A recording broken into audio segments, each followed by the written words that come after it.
جب یہ خلیفہ بنا ہے تو اس کی حالت یہی تھی، حالت یہی تھی۔ تو اس کے بعد اگر اس کو کوئی لاٹری ٹکٹ، اس زمانے میں تو تھی نہیں کس کی لاٹری ٹکٹ نکل آئی ہو کہ اچانک امیر بن گیا، ہاں لاٹری ٹکٹ ان کی نکل آئی، کیا ہو گیا، انہوں نے خلیفہ بن گیا، ابو بکر نے اس کو خلیفہ بنا دیا۔ تو لیکن مرتے وقت اس کا ثروت بہت زیادہ تھا، عمر کا ثروت بہت زیادہ تھا۔ ملاحظہ فرمائیے، یہ کتاب ہے تاریخ المدینہ المنورہ لابن شبہ النمیری البصری، متوفى سنت 262، تحقیق فہیم محمد شلتوت۔ یہاں پہ ملاحظہ فرمائیے صفحہ نمبر 935۔ حدثنا موسى بن اسماعیل رجال بخاری میں سے، حدثنا سلام بن ابی مطیع رجال بخاری، عن ایوب عن رجال بخاری، قال قلت لنافع، نافع سے میں نے عرض کیا، یہ بھی رجال بخاری۔ تو یہ سب بخاری اور مسلم کے رجال، حدیث صحیح ہے۔ هل كان على عمر دین، کیا عمر مقروض گزرا ہے؟ عمر جاتے ہوئے فقیر آدمی تھا، مقروض تھا، اس پہ دین تھا۔ قال ومن این یدعو عمر دینا، نافع نے کہا کہ یہ کیسے ہو سکتا ہے کہ عمر کے قرضے ہوں، عمر مقروض رہا ہو، فقیر ہوں، یہ کیسے ہو سکتا ہے؟ وقد باع رجل من ورثته میراثه ب100,000، اس کے وارثین میں سے، عمر کے جو ورثت ہیں اس کے وارثین میں سے صرف ایک نے اس کو جو میراث میں ملا اس کو اس نے بیچ دیا تھا، فروخت کیا تھا۔ عمر کے جتنے وارث تھے، عمر کے کتنے وارث تھے؟ عمر کے 9 بیٹے تھے اور 4 بیٹیاں تھیں، ان میں سے ایک نے اپنے میراث کو بیچا تھا، کس میں، کتنے مقدار میں؟ 1000 2000 میں نہیں، 1,00,000 میں، 1,00,000 میں اس نے بیچا ہے، ٹھیک ہے نا۔ تو عمر کا، نافع نے کہا کہ عمر جب مرا ہے وہ فقیر نہیں مرا، ٹھیک ہے نا۔ خلافت سے پہلے تو ہمیں پتا تھا کہ اس کی کوئی حیثیت ہی نہیں تھی عمر کی، وہ کیا کام کیا تھا اس کا، وہ تو یا دلال تھا، گدوں کا دلال تھا، یا تو پھر وہ چکی گردن پہ رکھ کے نا وہ مدینے کے گلیوں میں وہ گندم آٹا کرنے کے چکر میں وہ لوگوں کی محنتیں کرتا تھا، ٹھیک ہے نا۔ اسی وجہ سے اس نے قرآن بھی نہیں سیکھی، ابئی نے اس کی بڑی تذلیل کیا، ٹھیک ہے نا۔ لیکن مرتے وقت اس کے پاس پیسے بہت ہیں، نافع کہتا ہے، نافع کیا کہتا ہے اس کے ایک وارث نے کیا کیا ہے، اس نے جو اپنی میراث، عمر سے جو میراث ملا اس کو بھیجا، اس نے فروخت کیا 1,00,000 میں، کوئی باغ ہوا ہوگا، گھر ہوگا، جو بھی ہوگا، اس نے بھیجا 1,00,000 ملے اس کو۔ سند کیا تھا اس حدیث کے؟ ملاحظہ فرمائیے، موسیٰ بن اسماعیل روایت کرتے ہیں سلام ابن ابی مطیع سے، اور وہ ایوب سے، اور وہ نافع سے، ٹھیک ہے نا۔ یہ کتاب ہے بخاری، شاپدار حیات تراث، یہاں پہ ملاحظہ فرمائیے صفحہ نمبر 1138، موسیٰ بن اسماعیل روایت کرتے ہیں سلام ابن ابی مطیع سے، ٹھیک ہے نا۔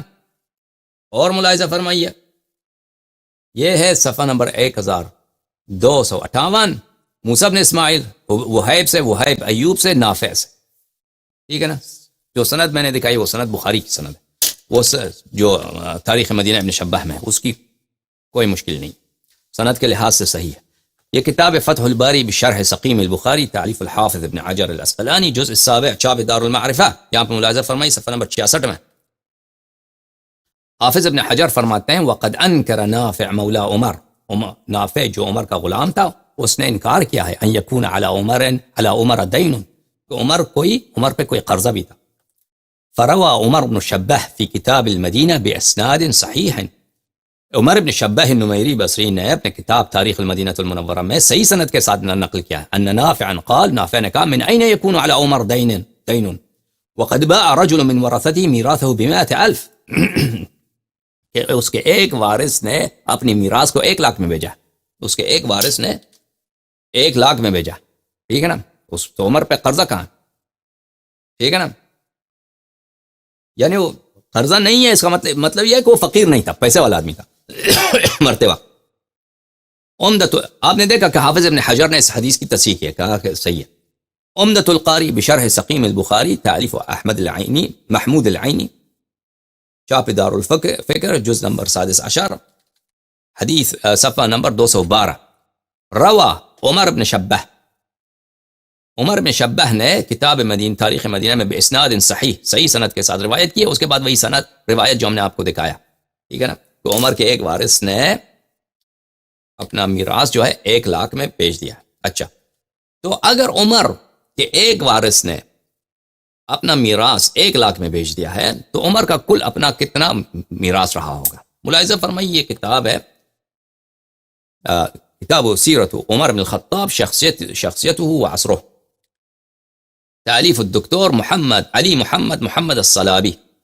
یہ کتاب چپی ہے قاہرہ میں سنہ 2005 میں. یہاں میں ملاحظہ فرمائیے کہ صفحہ نمبر 12 میں عمر کے فیملی کے متعلق بات کرتے ہیں کہ عمر کی اولاد کتنی ہے.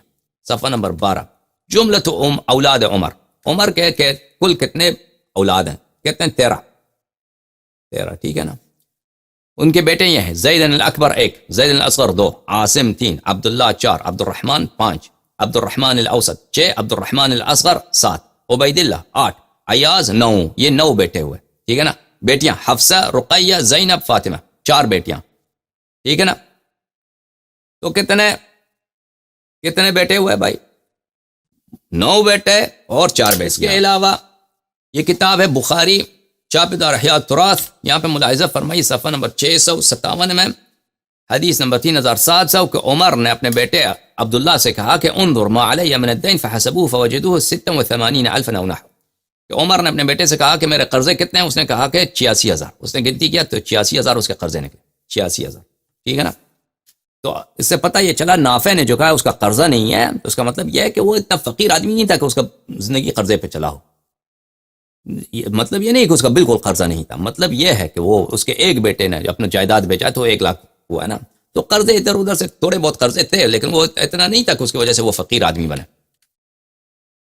تو 9 بیٹے ہیں، 4 بیٹیاں ہیں اور 86,000 قرضہ ہے. اس کے علاوہ اس کے 4 عورتیں بھی ہیں. ٹھیک ہے نا. تو اس کا اپنا جائیداد کتنا رہا ہوگا؟ یہ کیلکولیشن آپ کو دکھاتے ہیں عزیزوں. اس کے 9 بیٹے ہیں. ٹھیک ہے نا. ہر بیٹے کو اب ہو سکتا ہے جس نے 1,00,000 میں بیچا اس نے سستا بھی بھیجاؤ نا، سستا بھی بھیجاؤ، کیونکہ کوئی شخص مرتا ہے تو اس کے گھر والا اگر بیٹا وغیرہ اس کا جائیداد فوراً بیچ دیتا ہے تو وہ عام طور پہ سستا بکتا ہے، وہ اس کے اصلی قیمت پہ نہیں بکتا. لیکن بہرحال اب جو بھی ہے اس سے کام نہیں ہے کہ اس نے سستا بیچا جیسا بھی بیچا ہے. اس کے 9 بیٹے ہیں. ایک بیٹے کے اگر حصہ 1,00,000 بنتا ہے تو 9 بیٹوں کے بنتے ہیں کتنے؟ 9,00,000. ٹھیک ہے نا. وَلِلذَّكَرِ مِثْلُ حَظِّ الْأُنْثَيَيْنِ، لِلذَّكَرِ مِثْلُ حَظِّ الْأُنْثَيَيْنِ. بیٹے کا حصہ 2 برابر ہوتا ہے، بیٹی کا حصہ بیٹے کے ہاف ہوتا ہے. اس کی 4 بیٹیاں ہیں تو اگر بیٹے کو 1,00,000 ملا ہے تو بیٹیوں کو 50,000 ملا ہوگا، تو ان کا بنتا ہے 2,00,000. تو جتنے اس کے فرزند ہیں عمر کے 13 فرزند ہیں نا، 13، تو ان کو ٹوٹل کتنا ملا ہے؟ 11,00,000. 2,00,000 ان کا، 2,00,000 بیٹیوں کا اور 9,00,000 بیٹوں کا. البتہ پیسوں کے لحاظ سے نہیں ملا ہے، کس لحاظ سے ملا ہے؟ جو بھی ان کو باغ ملے، گھر ملے، انہوں نے بیچ دیا ہے.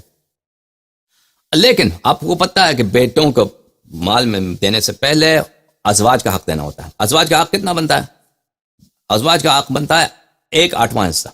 1/8 حصہ. تو اگر 11,00,000 بیٹوں کو ملے ہیں تو اس سے پہلے ان 1/8 ٹوٹل کا 1/8 اس عورتوں کو ملے، عورتوں کو ملا ہے نا. تو کتنا پیسے ہونے چاہیے عمر کے پاس؟ کتنے پیسے ہونے چاہیے عمر کے پاس کہ 1/8 اگر اس میں سے نکال دیں تو 11,00,000 بن جائے. ٹھیک ہے نا. وہ بنتے ہیں 12,57,000. 12,57,000 عمر کے پاس ہونے چاہیے. 12,57,000 12,57,000 عمر کے پاس ہوئے تو اس میں سے 1,57,000 اس کا 1/8 بنتا ہے. 1/8 بنتا ہے اس کا. پھر اس میں سے جو ریمیننگ ہوتا ہے، جو ریمیننگ 7/8 ہوتے ہیں، 7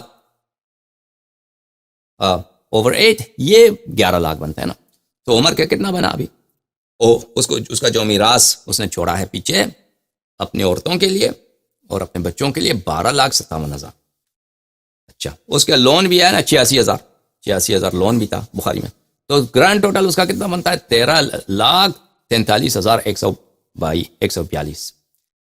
1,03,43,142 یہ اس کا ٹوٹل بنتا ہے. جو نافع نے کہا کہ اس کے ایک بیٹے نے جو اپنا جائیداد بھیجا ہے وہ میراث بھیجا اپنا 1,00,000. اس کے علاوہ اس نے اپنی حیات میں بیٹوں کو جو کچھ دیا ہے، اس کو گھر بنا کے دیا ہوگا، باغ بنا کے دیا ہوگا، وہ الگ بات ہے. لیکن جو صرف اس کا ترکہ ہے اس کی میراث کا یہ ویلیو بنتا ہے اسی حساب سے. اچھا اب 13 لاکھ اس زمانے کا ہمارے زمانے میں کیا اس کی کیا قیمت ہے؟ دیکھیں عزیزو، 13 لاکھ اگر دینار ہوں تو اس زمانے میں ایک دینار کا ایکول ہے 4.25 گرام آف گولڈ کے. 4.25 گرام آف گولڈ ایک دینار بنتے ہیں اس زمانے کے. ابھی فی الحال ہمارے دور میں جو ہے نا گولڈ کا ہر گرام جو ہے اس کی قیمت ہے $57 ایک گرام گولڈ. تو ایک دینار برابر ہے 4.25 گرام گولڈ کے، اور ہر گرام گولڈ کے بنتے ہیں $57. ٹھیک ہے نا؟ تو 13 لاکھ 43,000 ضرب 4.25 ضرب 57 آج کل کے حساب سے $325 ملین بنتے ہیں. $325 ملین بنتے ہیں. کیا کون سی چیز 325 ملین ڈالر بنتا ہے؟ عمر کا جو جائیداد، کیونکہ وہ ہر اس کا ترکہ کیا ہے؟ 13 لاکھ دینار ہے. 13 لاکھ ہر دینار جو ہے 4.25 گرام گولڈ کے ہوتے ہیں. ہر گرام گولڈ کا آج کل کے ویلیو کے حساب سے $57 بنتے ہیں. لیکن آپ کو میں بتاؤں پرانے زمانوں میں گولڈ زیادہ مہنگا ہوتا تھا. پرانے زمانوں میں یعنی ڈارک ایجز میں، مڈل ایجز میں 1000 سال پہلے چلا جائے، گولڈ سونا زیادہ مہنگا ہوتا تھا. لیکن اس کو چھوڑیے، لیکن آج کل کے ویلیو کے حساب سے 4.25 ہر دینار، یعنی پرانا جو دینار ہے 4.25 گولڈ بنتے ہیں، 4.25 گرام بنتے ہیں. تو ہر گرام گولڈ کے $57 حساب کریں، یہ $325 ملین بنتے ہیں.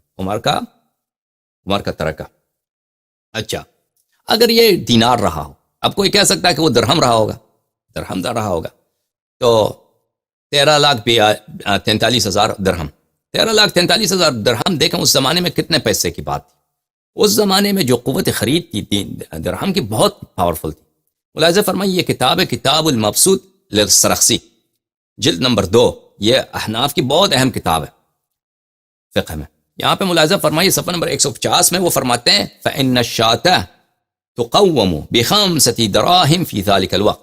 ایک دمبا جو تھا، ایک دمبا صحابہ کے زمانے میں، رسول اللہ صلی اللہ علیہ وسلم کے زمانے میں ایک دمبے کی قیمت 5 درہم ہوا کرتی. 5 درہم. تب آپ خود اندازہ لگائیے عزیزو، جو ہے ترکہ جو ہے کتنا بنتا ہے؟ 13,43,142 بنتے ہیں. اور یہ ایک دمبے کی قیمت ہے 5 درہم. تو کتنے اس کے پاس، اگر وہ اپنی پوری جائیداد سے دمبے خریدتا تو 2,68,000 دمبے بنتے تھے. اب 2,68,000 ابھی آج کل جو ہے نا کسی کے پاس 2,68,000 مثلا 3 لاکھ کے قریب دمبے ہوں تو اس کے ویلیو تو بہت زیادہ ہوتا ہے، کیونکہ ہر دمبا امریکہ میں آج کل $300 کے لگ بھگ ہے. $300. اب حساب کریں، اب اسی کو اگر ہم 300 نہ کریں، $250 کے ضرب کر دیں تو 67 ملین سے اوپر بنتے ہیں. 67 ملین سے اوپر بنتے ہیں.